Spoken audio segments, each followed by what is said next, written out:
Surat crime બ્રાન્ચના police inspector SN Parmar, JG Patel અને PSI Sisodia છેલ્લા ઘણા સમયથી પ્રોપર્ટી ઓફેન્સના વણશોધાયેલા ગુના શોધવા માટે પ્રયત્ન કરતા હતા. જેમાં મોટરસાઇકલ ચોરીના ગુનાઓ ઉપર એ લોકો વર્કઆઉટ કરતા હતા. એમાં એ લોકોને એક ઇન્ફોર્મેશન મળી કે સુરત શહેરના ઘણા બધા અગાઉ વાહન ચોરીના ગુનામાં સંડોવાયેલ એક કિસમ છે જે દીપક રઘુનાથ સિરસાટ. એ હાલમાં પણ વાહન ચોરીનું કામ કરે છે અને ઘણા બધા ગુનાઓ એને કાચર્યા હોવાની એક બાતમી મળેલી હતી, જે આધારે એના ઉપર વર્કઆઉટ કરતા હતા. પણ દીપક સિરસાટ મોટરસાઇકલ વાહન ચોરી કરી અને સુરત શહેર છોડી અને જતો રહેતો હતો. પછી 4-5 દિવસ સુધી અલગ અલગ રાજ્યોમાં ફરતો રહે. પછી મોટરસાઇકલનું પછી ફરીથી આવી અને ફરીથી પાછું બાઇક ચોરે.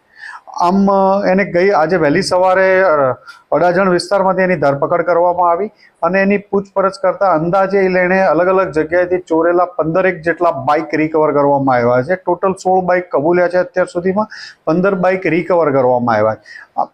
બીજી એક વસ્તુ ખાસ આની એમો જોવા જઈએ તો એ હીરો હોન્ડા સ્પ્લેન્ડર જ મોટરસાઇકલ ચોરી કરતો હતો. એક ડુપ્લિકેટ ચાવી બનાવી હતી જેનાથી ઇઝીથી આરામથી લોક ખુલી જતું હતું.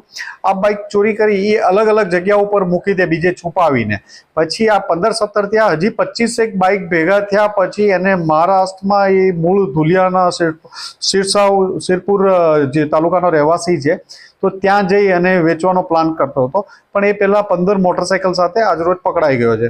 અગાઉ પણ આ 25 ગુનાઓમાં 20 થી 25 ગુનાઓમાં અગાઉ પણ વાહન ચોરીના ગુનાઓમાં પકડાયેલો છે અને ખૂબ જ રીડો ગુનેગાર છે. એની પૂછપરછ ચાલુ છે અને હજી એની તપાસ ચાલુ છે. કેટલા સમયથી આ તમામ બાઇકો ચોરી કરી છે? આ જે છેલ્લે કરી શકો 8 મહિનાના ગાળાનો સમયગાળો લઈ શકાય. આની ઉપરાંત એ જે પહેલા છે એ 3 વર્ષ સુધીના અલગ અલગ ગાળાઓમાં 2 થી 3 વર્ષના ગાળામાં એને ચોરી કરેલી. કયા કયા વિસ્તારો? ખાસ આનો ટાર્ગેટ વિસ્તાર જોઈએ તો અઠવા, સિંગણપોર, ઉમરા, ચોક બજાર, પૂણા, આ ઉપરાંત વલસાડ જિલ્લો, સુરત ગ્રામ્ય જિલ્લો, તાપી જિલ્લો, સુરત રેલવે પોલીસની હદમાં વગેરે જગ્યાએથી એને ચોરી કરેલી છે. વેચાણ અત્યારે બાઇક એને બધા પોતાની સાથે રાખેલા હતા અને એ મહારાષ્ટ્રમાં વેચવાનો એનો પ્લાન હતો. અગાઉ પણ એને મહારાષ્ટ્રમાં વેચેલા હતા. વાહન ચોરી કરવા પાછળનું રીઝન શું બહાર આવ્યું? વાહન ચોરી પોતે ચોરીથી જ પોતાનું જીવન ગુજારે છે અને જે પોતાની લાઈફસ્ટાઈલ છે એના આધારે એ ચોરીના વાહનો ઘર ચલાવે. એના 2 બાળકો છે. કોઈ કામ ધંધો કરતો નથી. ચોરી એક જ એનું કામ છે.